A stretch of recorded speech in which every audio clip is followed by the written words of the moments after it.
Hello everyone, welcome back. In the previous videos, we first understood the big picture of generative AI. Then in the second part, we understood how information enters an AI system. Now in this third part, we are going one level deeper. Today we'll understand how these models are actually built and trained.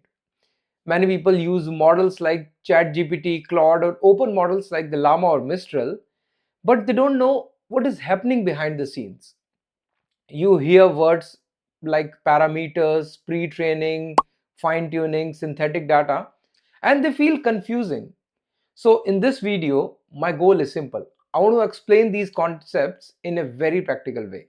And after watching this, when you hear these terms in AI discussion, documentation, or the YouTube videos, you should immediately understand what they mean and where they fit in the model training journey. So let's start. First, let's understand the model parameters and the model size. So whenever a new model is released, you see the numbers like 7B, 13B, 70B, or even the bigger numbers. Many people see these numbers and think, what does this actually mean? So here B means billion. And if a model has 7B, it means the model has around 7 billion parameters. If it's 70B, it means 70 billion parameters. Now, what are parameters? So the parameters are the internal values learned by the model during the training. And you can think of the parameters like the tiny knowledge settings inside the model. So during the training, the model keep adjusting these values so that it can better predict and understand and generate the language. Let's take a simple example. Imagine you are learning to drive a car. In the beginning, you do not know how much pressure to apply on the brakes, when to turn the steering, or how fast to accelerate. But after practice, your brain learns many small patterns. You do not remember each rule separately. Your brain adjusts based on the experience. Model parameters are similar in the concepts. So during the training, the model learns small patterns from the data. These patterns are stored in the form of the parameters. Now, a bigger model usually has more capacity to learn complex patterns. So a 70B model can generally store and represent more complex relationships than a 7B model. But the bigger is not always the better for every use case. For example, if you only want to classify the support tickets into categories like the password reset, network issue, or the billing queries, a smaller model may be enough. But if you want to analyze a long legal document, write complex code, or prepare a cloud migration strategy, then a larger or a more capable model may give you better result. So the model size matters, but it is not the only thing that matters. Training data quality, model architecture, alignment, context window, latency, and the cost also matters. So a simple way to remember this is parameters are like the model learned internal values or the settings. More parameters can give more capability, but only when the model is trained well and used for the right task. Now let's talk about the pre-training. So pre-training is the first major training stage for a foundation model. So in the pre-training, the model is trained on a very large amount of data. And this can include the books, websites, documentation, code, or articles, depending on the model provider and the data policy. Now, the model is not trained like a human student reading a chapter or answering each question. It is trained typically to predict a task. At a very basic, the model learns to predict the next token, and a token can be a word, part of the word, or a punctuation. For example, if the training sentence is the capital of Australia is Canberra, the model may see the capital of Australia is and it tries to predict the next token. The correct answer is Canberra. Now imagine this happening not once but billions or trillions of times across a huge amount of data. So slowly the model starts learning the grammar, facts, writing patterns, coding patterns, or the relationship between the ideas. And this is why the pre-trained model have broad general knowledge. But here is the important point. A pre-trained model is not automatically a helpful assistant. After pre-training, the model has learned the language pattern, but it may not properly follow the instructions. It may complete text instead of answering, or may continue your sentence instead of helping you. So pre-training gives the model general knowledge, but not necessarily the good behavior. A simple example. If you write explain the cloud computing to a beginner, a raw pre-trained model may simply continue with the similar text from training data, but an assistant model will understand that you are asking for an explanation. The assistant behavior comes from the next stages. Now let's talk about the instruction tuning. So instruction tuning means teaching the model to follow the human instructions. So in this stage, the model is trained on the examples where there is an instruction and a good response. For example, if there is an instruction like explain the virtual network in simple words, and there are different responses like Azure Virtual Network is a private network in Azure where your cloud resources can communicate securely, and another example where other instructions are provided. There are many examples like this. By seeing these examples, the model learns how to respond to the user request. And this is why modern AI assistants are useful. They do not only predict text, they understand the task format. If you ask them to summarize, they summarize. If you ask them to write an email, they write an email for you. Think of pre-training like giving someone broad education. And instruction tuning is like giving that person customer service training. They already know many things, but now they learn how to respond properly when someone asks for help. So now let's talk about the alignment. Alignment means making the model more helpful, safe, and better match with the human expectation. So a model can generate text, but that doesn't mean that each answer is safe, correct, and useful. So the alignment is used to improve the model behavior. For example, if someone asks a dangerous question, the model should not provide the harmful instructions. Same way, if someone asks a medical or a legal question, the model should be very careful and not act like a certified professional. So the alignment is about shaping the model's behavior. Now, one of the well-known techniques used for alignment is RLHF. Here, RLHF stands for reinforcement learning from human feedback. Let's make this simple. The model gives multiple responses to the same question. The human reviewers compare those responses and say which one is better. For example, a user asks explain the Kubernetes to a beginner. There are response A, which is too technical, response B, which is clear and simple. Now the human reviewers may prefer response B. So over many examples, the model learns what kind of responses humans prefer. So RLHF helps the model become more helpful and more natural. Now another important technique is DPO, and DPO stands for direct performance optimization. And DPO also uses preferred and rejected responses. But it is simpler than older RLHF approach because it directly trains the model to prefer the better answer. Let's take this example. So the question is write a short leave request email, and the preferred answer is clear, polite, and short, and the rejected answer is too long, rude, or confusing. So with DPO, the model learns to produce the answer closer to the preferred style. You do not need to provide the maths behind the RLHF or DPO at this stage. Just remember this. RLHF, DPO are the methods used to improve the model behavior based on the human or preference based feedback. Now let's talk about the fine tuning. So fine tuning means taking an existing pre-trained model and training it further on a specified dataset or task. You do not have to start from zero. You start from a model that already understands language. Then you customize it. For example, let's say you're building a support assistant for an insurance company. The base model already knows the general language, but it may not know about your company's response style, policy wording, or the ticket categories. So you can fine tune the model using the examples from your own support tickets. For example, the customer says they need help updating the address, and then there is output that classify as profile update and generate a profile response. So after the fine tuning, the model becomes better at specific tasks.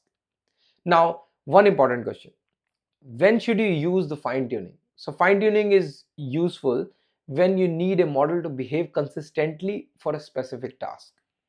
It is also useful when you have too many good examples and the task is stable. For example, classifying a support ticket or extracting fields from a standard document or writing response in a specific company tone. But fine tuning is not always the right answer. If your requirement is to answer the questions from the changing document like HR policies or product manuals, then RAG may be better, because RAG means the model retrieves the latest information from the documents before answering. Now, we are going to cover the RAG in the later videos. So just understand the simple rule. Use the fine tuning to teach the behavior of the pattern. Use the RAG to provide the latest knowledge. Now let's understand LoRA, QLoRA or PEFT. Now these words sounds very technical, but the idea is very simple. Full fine tuning means updating many or all the parameters of the model. This can be expensive and heavy, but in many cases you don't need to update the full model. So LoRA stands for low rank adaptation. So it's a technique where we keep the main model mostly frozen and train small extra adapter layers. Think of it like this. You bought a ready-made suit. Full fine tuning is like redesigning the whole suit from scratch. Now LoRA is like making the small adjustment so it fits your body better.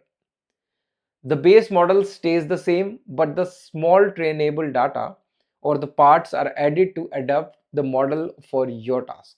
Now this makes fine tuning faster, cheaper and easier. Now moving on to QLoRA, we goes one step further. It combines the LoRA with the quantization, so the model can be fine-tuned using less memory. Another is PEFT, which stands for parameter efficient fine-tuning. Now, LoRA and QLoRA are the examples of the PEFT method itself. The main idea is that instead of changing the full model, we change only a small number of trainable parts to make the model better for the specific task. And this is very useful when you want the customization without the cost of the full training. Now, let's talk about the quantization. Now, quantization means reducing the precision of the model numbers so the model becomes smaller and faster to run. Normally, the model weights may be stored using the high precision number. So, the quantization reduces that precision. For example, instead of using a 16-bit number, the model may use the 8-bit or 4-bit numbers. This reduces the memory usage and can make the model faster. Let's take a real life example. Imagine you have a very high resolution photo. The original photo may be of 50 megabytes and you compress it to 5 megabytes. The quality may reduce slightly, but for normal viewing, it still looks fine, right? So the quantization is similar. You reduce the model size while trying to keep the quality acceptable. And this is very useful for running the models on laptop, edge devices, or lower cost services. But there is a trade-off. If you compress the model too much, the quality may drop. So the quantization is about balancing the performance, cost, and quality. Now let's talk about the model distillation. So distillation means training a smaller model to behave like a larger model. And in this case, the larger model is called the teacher model and the smaller model is called the student model. So the larger model generates the high quality output. The student model learns from those outputs. So the goal is to create a smaller model that is faster and cheaper, but still gives strong response for a specific task. Now, the real life example. Imagine a senior architect explains the cloud design patterns to a junior engineer. The junior engineer may not know everything the senior knows, but the common design task, they can learn the right approach. In the model distillation, the large model teaches the smaller model. And this is why some smaller models can perform very well in the specific task. They may not be as strong as the frontier model for everything, but for focused use case, they can be very powerful. Now let's talk about the synthetic data. So synthetic data means data generated artificially, often using the artificial model or AI models. Now, why this is useful? Because the training and the fine tuning needs good example. But many organizations do not have enough labeled data. For example, you may want to train a model to classify the customer complaints into different categories, but you only have 100 examples. You can use a stronger model to generate more examples, like different category, billing issue. So you can generate different synthetic customer message for the billing issues. This gives you more training data, but we need to be careful. Synthetic data must be reviewed and filtered. If the bad data goes into the training, the model can learn the bad behavior. A simple way to remember this is synthetic data is useful, but the quality control is very important. It's like making practice exam for the students. If the practice exam is wrong, the students may learn the wrong things. Now, let's connect all of these stages together. First, the model is pre-trained on a huge amount of data. This gives a broad knowledge and the language capabilities. Then the instruction tuning teaches it how to follow the instructions. Then comes the alignment methods like RLHF and DPO, which make it more helpful, safe, and closer to human expectation. Then fine tuning can customize it for specific tasks.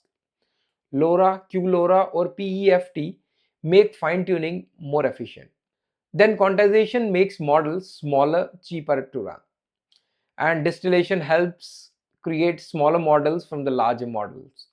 Synthetic data helps create the more training examples when the real data is limited.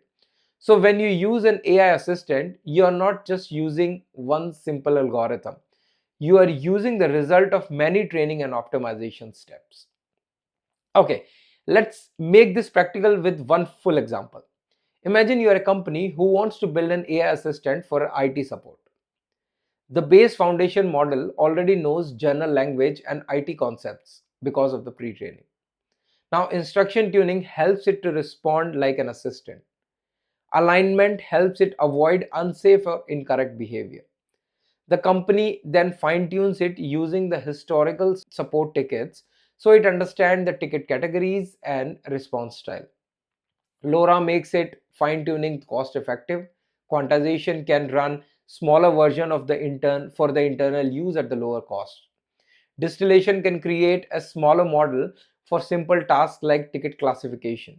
And synthetic data can help create more examples for rare ticket categories. And in production, the model routing can send simple requests to the smaller model and the complex troubleshooting requests to a stronger model. And this is how these concepts come together in a real project.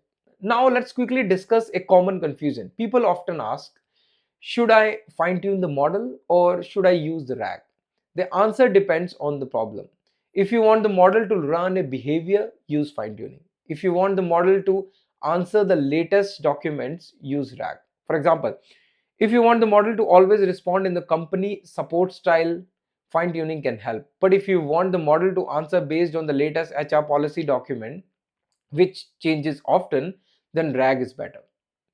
So in many real projects, you use both. And this is an important point for architects and developers. Do not fine tune a model just because it sounds advanced. Choose it only when it solves the right problem. So in this video, we covered how models are built and trained. In the next video, we will go deeper into how the model understand and generate text. We'll cover context window, inference, latency, streaming, transformers, attention, and something similar. So once you understand that part, topics like RAG, agents, production architecture will become much easier. So that's all I wanted to show in this video. See you in the next video.